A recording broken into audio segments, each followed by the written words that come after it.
আসসালামু আলাইকুম। আল্লাহ তাআলা চাইলে কি না করতে পারেন তার বাস্তব একটি উদাহরণ হলো এই ভিডিওটি। স্ক্রিনে এই মুহূর্তে ভিডিওতে যে ছেলেটিকে আপনি দেখতে পাচ্ছেন তার নাম আইমান আলী। এই ছেলেটির বাড়ি জর্ডানে। গত 1 বছর আগে তার শরীরে মরণ ব্যাধি ক্যান্সার ধরা পড়ে। এরপর থেকেই এই সুদর্শন ছেলেটির চেহারার অবনতি ঘটতে থাকে। গত 1 বছর আগে 2023 সালেও তার বেশ কিছু ভিডিও সোশ্যাল মিডিয়াতে ব্যাপক পরিমাণে ভাইরাল হয়, যেখানে তাকে বলা হয় জর্ডানের রাজপুত্র। অর্থাৎ তিনি দেখতে এতই সুদর্শন, তাকে সুদর্শন বলেই জর্ডানের রাজপুত্র বলা হয় বা জর্ডানের সবথেকে সুন্দর পুরুষ হিসেবে বলা হতো।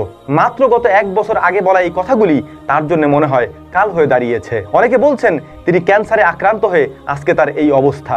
আইমান আলীর প্রত্যেকটি ভিডিও সোশ্যাল মিডিয়াতে তিনি আপলোড করেছেন। ক্যান্সার হওয়ার পরেও তিনি ওই ভিডিওগুলি আপলোড করেছেন। অর্থাৎ তার ডেইলি লাইফের যে ভিডিওগুলি ছিল সমস্ত ভিডিওগুলি তিনি সোশ্যাল মিডিয়াতে দিয়েছেন, যে কারণেই আরব বিশ্বে তার এই ভিডিওগুলি নিয়ে ব্যাপক পরিমাণে আলোচনা হয়, মানুষের মনে আবেগের তৈরি হয়। একটা মানুষ কিভাবে মৃত্যুর দিকে এগিয়ে যায় তার প্রত্যেকটি ক্ষণ তিনি ক্যামেরাবন্দি করেছেন এবং মানুষের সামনে উপস্থাপন করেছেন। এই বিষয়গুলি দেখে যে কারোরই হৃদয় গলে যাবে। আইমান আলীর পূর্বের ছবিগুলি যদি আপনি দেখেন বা তার পূর্বের ভিডিওগুলি যদি আপনি দেখেন তাহলে দেখবেন তিনি কত সুদর্শন সুন্দর একটি মানুষ ছিলেন। তারপরে আস্তে আস্তে তার অবনতি কিভাবে ঘটতে থাকে। প্রথমে তার সুদর্শন চেহারার মাধ্যমে তিনি আস্তে আস্তে শুকিয়ে যেতে থাকেন। শুকাতে শুকাতে এক পর্যায়ে কঙ্কালের রূপ নেয় তার শরীর। এরপরে গত কয়েকদিন আগে একটি খবর আসে, তার বাসা থেকে একটি মানুষের মৃতদেহ বের করা হয় কফিন বন্দি করে, যেখানে দেখা যায় আত্মীয় স্বজনরা কান্নাকাটি করছেন। তবে এই ভিডিওটির সত্যতা আমরা এখনো পাইনি যে তিনি বেঁচে আছেন নাকি মারা গিয়েছেন। তার সর্বশেষ অবস্থা যেটা আমরা দেখেছি তাতে মনে হয়েছে এই মানুষটি বেঁচে থেকেও হয়তো মরে গিয়েছে। আমি আগেই বলেছি, যদিও বলা হচ্ছে তিনি ক্যান্সারে আক্রান্ত হয়ে এই অবস্থা হয়েছে তার, কিন্তু আমাদের কাছে যেটা মনে হয় সেইটা হচ্ছে বদনজরের কারণেই আজকে তার এই অবস্থা। গত 1 বছর আগেও যাকে জর্ডানের রাজপুত্র বলা হতো, জর্ডানের সবথেকে সুন্দর পুরুষ বলা হতো, সেই মানুষটির আজকে এই অবস্থা এমনি এমনি হয়নি।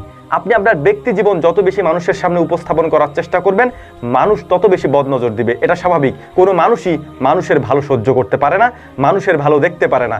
এইটা মানুষের চিরাচরিত একটি অভ্যাস। আপনি যতই তাকে আপন মানুষ মনে করেন না কেন, তার বদনজর আপনার ওই জিনিসের উপরে, আপনার চেহারার উপরে, আপনার সম্পত্তির উপরে, আপনার যে কোনো জিনিসের উপরে পড়বেই।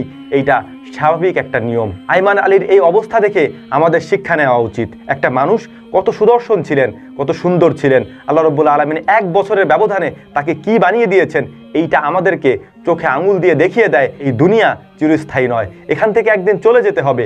এখানকার সৌন্দর্য, রূপ, মোহ কোনোটাই আমাদের জন্য স্থায়ী নয়। আমরা এখানে অস্থায়ী বাসিন্দা। আল্লাহ রাব্বুল আলামিন তার গোলামি করার জন্যই আমাদেরকে দুনিয়ায় পাঠিয়েছেন। এই বিষয়গুলি আমরা ভুলে যাই। আইমান আলীর এই দৃশ্য দেখে একটা জিনিস খুবই স্পষ্ট, আর সেইটা হচ্ছে মানুষের রূপ এটা এক সময় না এক সময় শেষ হবেই।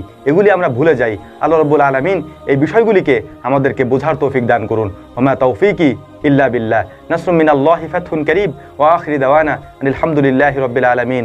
আসসালামু আলাইকুম ওয়া রাহমাতুল্লাহি তাআলা ওয়া বারাকাতুহু।